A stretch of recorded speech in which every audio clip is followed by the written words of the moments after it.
যেটা বললাম সেটা কিন্তু ভালোভাবে করবি।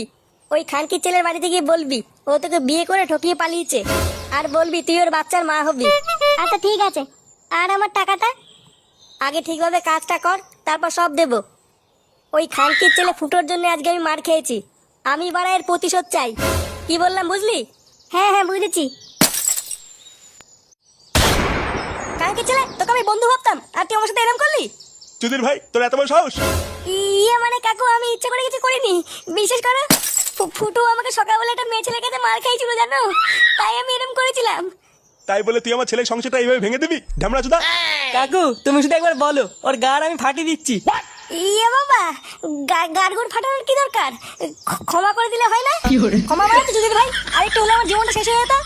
দেখুন, আমার কিন্তু কোনো দোষ নেই। আমাকে যা করতে বলা হয়েছিল আমি তাই করে দিয়েছি। চুপ মাগি, একদম চুপ। বাড়া, আমার মতন হ্যান্ডসাম ছেলেকে বিয়ে করবে? রস দেখো। এই তোরা সবাই মিলে এই দুটো সেটা ভাঙতো। হ্যাঁ বাড়া, তোরা ফটকে সেটা ভাঙ। আর এই চুলকানি মাগিটাকে আমি একাই দেখে নিচ্ছি। এইসব কি বলছিস ফুটো? আমি তোর বন্ধু হই না? তোর বন্ধুর কপাল মারি বাঞ্চুদ। এ মা, এইসব কি বলছিস? মার চুদির ভাইকে। এ রে, এ কি? না না না, এরম করিস না। সেগুমানি ছেলে, আমার ছেলের জীবন নষ্ট করা! এ মা, কাকু তুমি আমার বাবার মতন। বাবা গেলাচ্ছ বাঞ্চত! কই রে, মার বলা!